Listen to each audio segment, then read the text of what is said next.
Dans cette vidéo, je vous parlerai d'un sujet plutôt léger, mais que je considère très important. Donc, je vous parlerai de la plaque dentaire. Avant de rentrer dans le vif du sujet, je trouvais important de vous expliquer la différence entre le tartre et la plaque dentaire. Parce que oui, il y en a une et souvent, les patients vont mélanger les deux ensemble, mais c'est assez simple en soi à expliquer. En fait, la plaque dentaire, c'est quelque chose que vous êtes capable d'enlever à la maison puisque c'est mou, c'est une espèce de petite pâte qui s'accumule sur vos dents. Tandis que le tartre est le résultat d'une cristallisation. Donc, les minéraux de votre salive intègrent la plaque dentaire et la cristallise et devient dur. Donc, le tartre dentaire, on ne peut pas l'enlever au brossage, donc c'est seulement une hygiéniste dentaire qui peut aller faire lors de votre nettoyage, enlever le tartre dentaire. Donc, la plaque, c'est mou, enlevable à la maison. Le tartre, c'est dur, enlevable en clinique.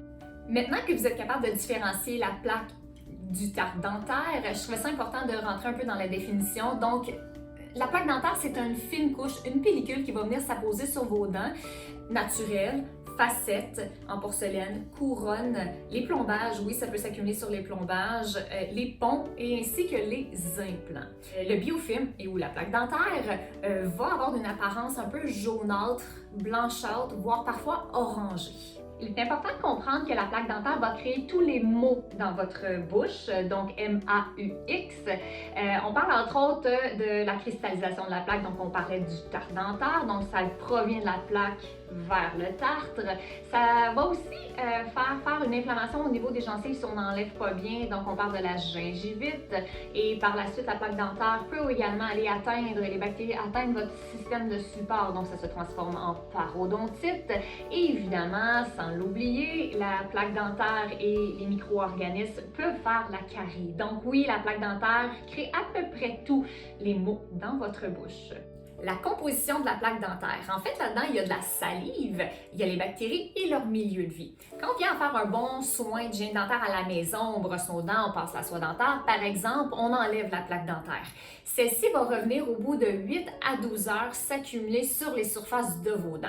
On calcule à peu près un 7 milliards de micro-organismes dans votre flore bactérienne qui colonisent votre peau. Bon, c'est quand même un chiffre impressionnant. Le secret, en fait, c'est qu'il ne faut pas le laisser trop s'accumuler sur la surface de dents. Parce que ce qui se passe, c'est que quand une bactérie s'accumule et qu'elle est laissée là trop longtemps, c'est qu'il y a une espèce de mutation de la bactérie. C'est là que ça devient un peu plus dangereux pour vous, pour votre santé bucco-dentaire. Comment on enlève la plaque dentaire quand elle commence à s'accumuler? En fait, c'est fort simple. On fait un bon brossage avec une brosse à dents manuelle ou électrique. On fait la soie dentaire. Quand cette dernière n'est plus assez pour vous, évidemment, il y a les brossettes. Et il y en a certains que les deux ne fonctionnent pas. Ils s'orientent plutôt vers le water pick, donc une machine qui envoie de l'eau sous pression pour aller déloger la plaque dentaire. Par contre, il est important de dire que peu importe les outils que vous avez à la maison, si la technique n'est pas là ou si on a eu un mauvais enseignement avec le patient dans la technique, c'est sûr qu'on va quand même finir par avoir des problèmes que j'expliquais un peu plus tôt dans la vidéo.